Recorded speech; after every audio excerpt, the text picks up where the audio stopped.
although sometimes they kind of intertwine, but sometimes it's just that they are going this way and that way and so on. Smaller Deaths focuses on a female police officer who's got a child, and her husband was, forget what happened to this, her husband goes through my own book and I can't remember.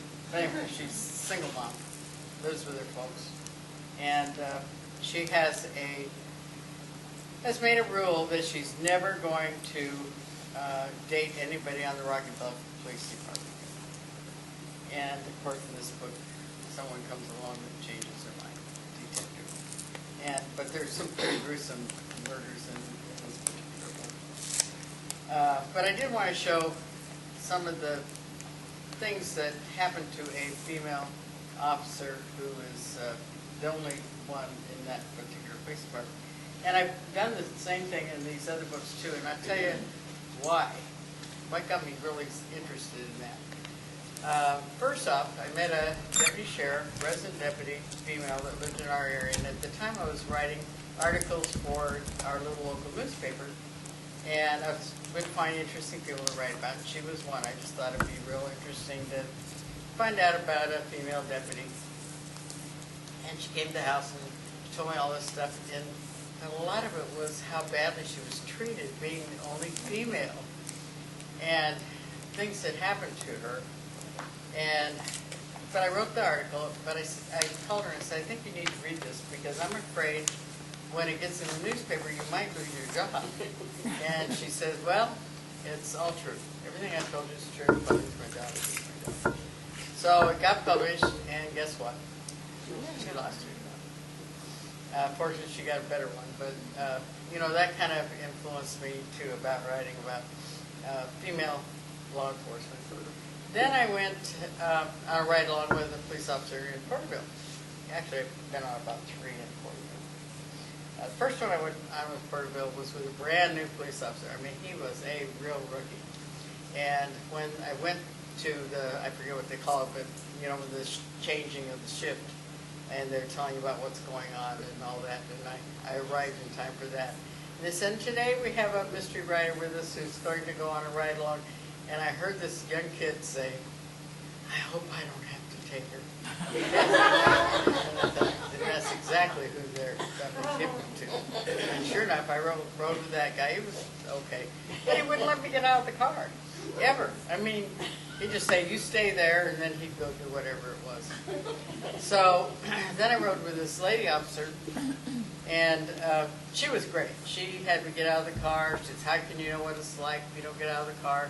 And we went and did all the way to Saturday night. We did all the bar checks. And we would go into the bar, and she'd go around, talk to people and stuff, and I'd just kind of hang around. And when she was ready to leave, she'd say, did anybody see the little old lady I came in here with? And everybody would point at me. Real good for my ego.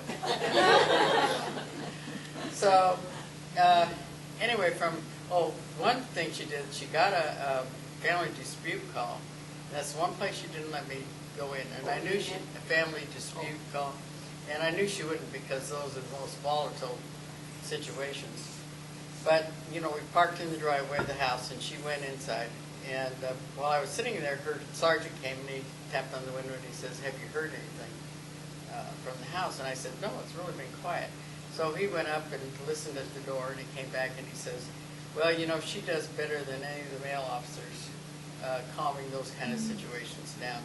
And it wasn't too long, she was back out and we got in the car. From that time on, she didn't get another call.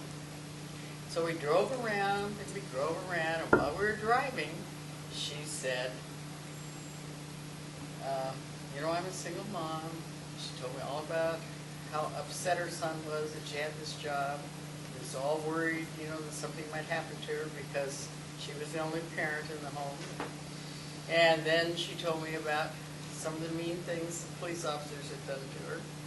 And then she told me that she didn't have a special place to dress. She either had to dress in the locker room with the guys or go into the restroom to dress.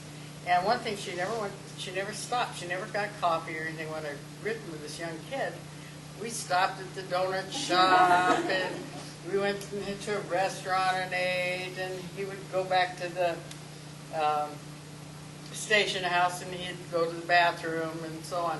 Well, she never stopped. She never got stuff to drink. She didn't do anything. I said, how come you aren't getting coffee? Like there was a coffee shop that they would go in the alley, and the guy that was cooking donuts, so he was quite happy for them to come in there and drink coffee because it kept them safe. She says, it's too hard for me to take all my clothes off to go to the bathroom. Can you imagine? So that's why she just didn't drink anything for her whole shift. I thought that was kind of interesting. So all these things are percolating in my mind, right? And I'm thinking about